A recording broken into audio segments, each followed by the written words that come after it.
All right. So I wanted to do something a little bit different today, and that is talk about some books and or series that I started and have not finished yet because other things ended up kind of replacing them in my schedule for the time being, mainly Stormlight. Uh, took over a few, but these are going to be the books and or series that I have started and want to get back to very soon. Starting, of course, with John Gwynne's Faithful in the Fallen series, as you see behind me. So this is a 4-book series, and then there's also a sequel trilogy that takes place afterwards, which is Of Blood and Bone. So I reviewed Malice and generally liked it. Overall, I think I gave it something like a 4 out of 5 stars on Goodreads. I don't remember. I don't keep track of my star ratings very much anymore. But basically that was a foundational piece to the rest of the series, and I had some issues with it just being a little bit slow, lacking character description, very much similar tropes that you're used to, variations of the Chosen One. There was a god war that happened previously that seems to be coming back. There are wolves and ogres and lots of high fantasy stuff that I love to see, and it is a multi-POV cast, lots of kingdoms, lots of characters, lots of stuff to remember. And where I mostly liked Malice, I absolutely loved Valor. And then for some reason, I just kind of didn't continue. I started a bunch of other stuff. I think around the same time as when I started the Wheel of Time and I started Dresden Files, and I kind of just went on a binge with those. It's been months now since I've read Valor, and I feel bad about that because I love John Gwynne's writing a lot. There's no fat to these books. I mean, they are pretty big, but they're not, 1,000 pages like every Wheel of Time or Stormlight book seems to be. There's not a lot of lengthy description about things, and while he does have a lot of world building and a lot of character growth, the characters specifically are some of the best parts of these books. His action sequences are fantastic. The guy is truly passionate about sort of like Viking culture and reenactments and things like that. So I feel like he pours a lot of that love into these characters. And the action specifically, where I mentioned in my reviews for the first 2 books that it reminded me a ton of Vikings, which, go figure, John Gwynne is actually writing a Viking themed series next. So it makes perfect sense. His writing style is fantastic. It keeps you engaged. They are true page turners, and I really need to get back to Ruin and Wrath and finish the series because I love it. And I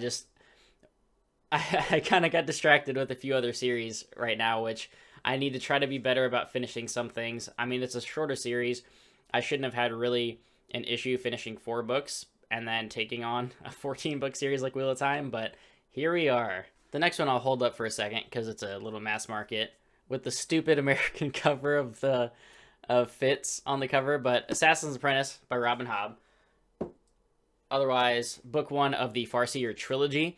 Now, I actually read book 1 very early on in this year, and like I've mentioned before, this was my foray back into the fantasy genre, and I want to revisit it, and I think I'm going to reread Assassin's Apprentice before I continue because it wasn't what I was expecting. I wasn't ready for Robin Hobb's purple prose, very flowery text, and to combine with that the fact that it wasn't much of an assassin story, this was very much a character study of Fitz Chivalry Farseer, who is our main protagonist. He starts the book off very, very young. It's honestly very depressing at times. The world that he lives in is pretty shitty and grim. There's just all sorts of crap that happens to him that I joke about it with Leslie over at the Nerdy Narrative that Robin Hobb is just so mean to this poor kid. And I do want to get back to this series, though, because, again, this is another gigantic... Farseer is only 3 books, but the realm of the Elderlings that this takes place in is, I think, 14 books long, possibly longer. But I've been told by plenty of people that the Farseer trilogy, while great, is actually the weakest of everything in the realm of the Elderlings, which is awesome because if I do end up liking this series by books 2 and 3 of Farseer, I'm in for a treat because there are plenty of books to dive into. I'm not going to do that yet because I'm not going to start a 14-book massive, epic series again. However, I am eager to get back to at least refreshing my memory on Assassin's Apprentice and then picking up Royal Assassin and reading that. I have mentioned as well that I love the illustrated editions, so I am itching to get those. Overall, I had kind of mixed feelings on this first book, mostly because I don't think I had read enough. It was such a large gap in when I started reading again, that going into this and expecting one thing and getting the total opposite was not great. So I have more appreciation for it now, but at the time, it was pretty tough for me to read. I almost DNF'd it a few times just because I felt like a lot wasn't happening. I wasn't expecting it to be such a grim, dark, just dreary character study of Fitz as he aged. I think he was like 9 when the book started, and maybe he's like 13 or 14 towards the end of it. Correct me if I'm wrong about the ages, but I remember he was very young, and I felt like she kind of glossed over a lot of the assassin stuff because that's not really the point of the book. It's more of like his internal monologue, how he's being raised in this world that seems to hate him. So I definitely want to get back to it, though, and continue on and see what else the series has to offer, because people do not stop talking about Robin Hobb, and probably for good reason. Next up, A Song of Ice and Fire by George R.R. Martin. I have not actually read books 6 or 7 in this series for some reason. What's that? Book 5 came out 9 years ago, and there is no book 6 or 7? Oh, moving on. Next up is something I actually just took a break from. Shit, it's been almost 2 months now. Wheel of Time. So after book 5, which I didn't love, but I overall enjoyed, and definitely towards the end of it, I liked a lot. I'm not going to hold this up. There's a lot of them. I need to get back to the Wheel of Time because I do like it a lot, and I want to continue it and see it all the way through. Lord of Chaos, I know, is a lot of people's favorite, at least top 3, 4 of the series. So I've been meaning to get to it.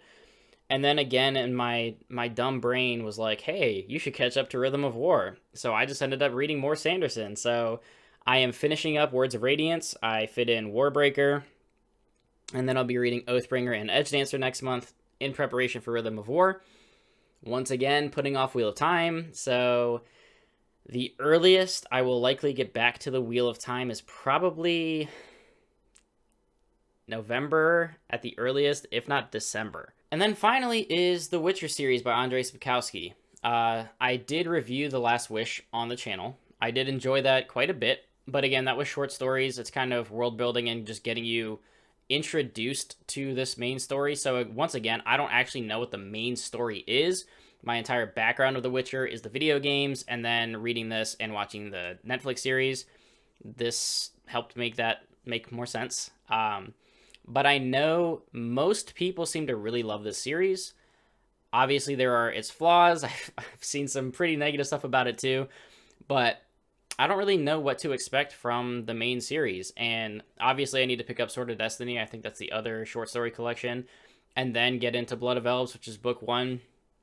So I will look to get into that soon as well. But basically, my entire schedule, without realizing it, became essentially the entire Cosmere. I don't know how that happened. That wasn't planned.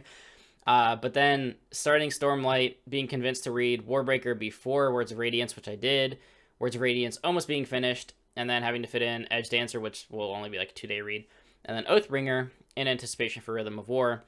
That basically became my focus on the channel and just my reading in general. So like I haven't read Dresden in a couple of weeks now. I haven't read Wheel of Time in a couple of months. Everything I'm mentioning in this video, I need to get back to. I'm going to try to get in Dragon Republic before The Burning God comes out in November. But again, that might take a backseat because someone had the brilliant idea of scheduling The Burning God as the same release date as Rhythm of War, which, like, that's like putting yourself up against a Marvel movie. Like, why would you do that? So I don't know I definitely won't be reading Burning God day 1. That will be Rhythm of War. I'm going to finish up Oathbringer before and then read the preview chapters and be ready to go with Rhythm of War. And then Burning God probably, but then like Fires of Vengeance is going to be out as well. So I'm going to be reading at some point, basically November, December is going to end up being like Rhythm of War, Burning God, Fires of Vengeance, Ready Player 2. Yeah. So once I'm caught up on all of that, and especially like Stormlight and the Cosmere in my back pocket, then I can jump back into some of these things. While I'm saying that, I'm thinking of starting the read along with Mike in January for Malazan. I don't know. I'm a crazy person. I'm starting too many things at once. This is why you should stick to a single series sometimes, guys, because I just have too many threads going on. Yeah. I'm in trouble. Please send help. But basically, everybody, those are the series that I want to get back to, hopefully sooner rather than later. Definitely The Faithful and the Fallen. I feel really bad about not seeing that through because I loved it. So I really want to get back to that. But once I'm caught up on Stormlight, some things are going to clear up in the schedule, and I will be getting back to these series, each and every one of them, for sure. I have no intentions of not finishing any of these. So that is going to do it, though. As always, you will find me in Mike's Discord and my own Discord as well. The link is down below. I do have Patreon up. I am looking to get some more Patreon content specifically up here soon. My schedule's been a little crazy at home recently, so I haven't been too active on Patreon, but I am very active in Discord. So please join us there for more conversations. Like and always, as subscribe. Like and always, as subscribe. What? Like and subscribe as always if you are enjoying the content. And until next time, everybody. Keep reading.